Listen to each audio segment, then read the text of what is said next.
Good afternoon, ladies and gentlemen. I'm really honored to be giving the opening remarks for this. This is very exciting. Anna and Victoria have a very, very special place in my heart because they're sensible people. And I'll talk a little bit about why afterwards. But before I start, I wanted a show of hands of anyone who has had a horror story connected to real estate, either experienced, you were so quick to put your hand up, either experienced it personally themselves or they've heard a horror story. Show of hands.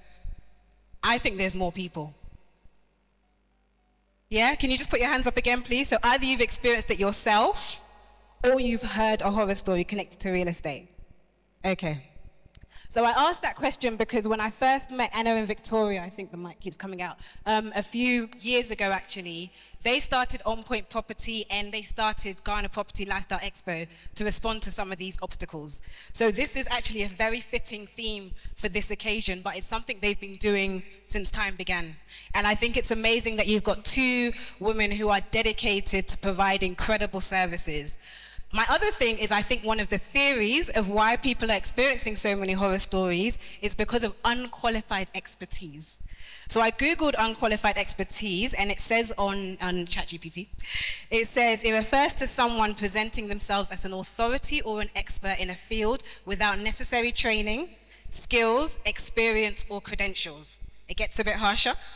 Essentially being incompetent or unfit for the role through the term unqualified, though the term unqualified can also mean complete or total, so unqualified success.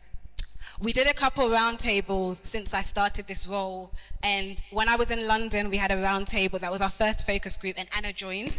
And when we asked for investment opportunities in Ghana, real estate came up. It comes up every single time. But what we found is that that's also where some of the most frequent obstacles are. And what Anna had mentioned is that most of the time we do things that we wouldn't do anywhere else. So it's like we can come to Ghana or come to Africa and completely drop our guard and do things like an auntie has suggested one uncle in Takoradi can build your house, and so you've listened to them and he's building your house. Unqualified expertise. So why is Ghana Property Lifestyle Expo important? First of all, you have access to two brilliant women who combined have over 30 years experience in the real estate sector. They've been running Ghana Property Lifestyle Expo for 9 years, and this is their third edition in Accra. Then you have fantastic stalls all around at the back as well, so you can meet exhibitors who they have vetted and who they continue to vet as well. So they continue to uphold that expertise. Why is the British High Commission interested in this? Well, we embarked on a campaign earlier this year called London to Accra, Connecting Capitals for Economic Growth. And the purpose of that campaign was to spotlight British Ghanaians that are leveraging their people-to-people connections and their cultural relations between both capitals to grow the economies of the UK and Ghana.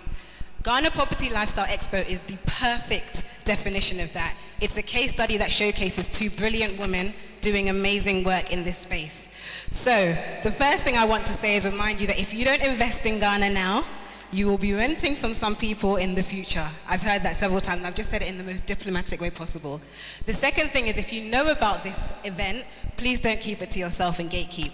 There's too many people that should be understanding the real estate space in a better way. And the last thing is to follow our campaign, London to Accra, follow UK and Ghana in social, so a little plug. Thank you so much, and I hope you have a fantastic event.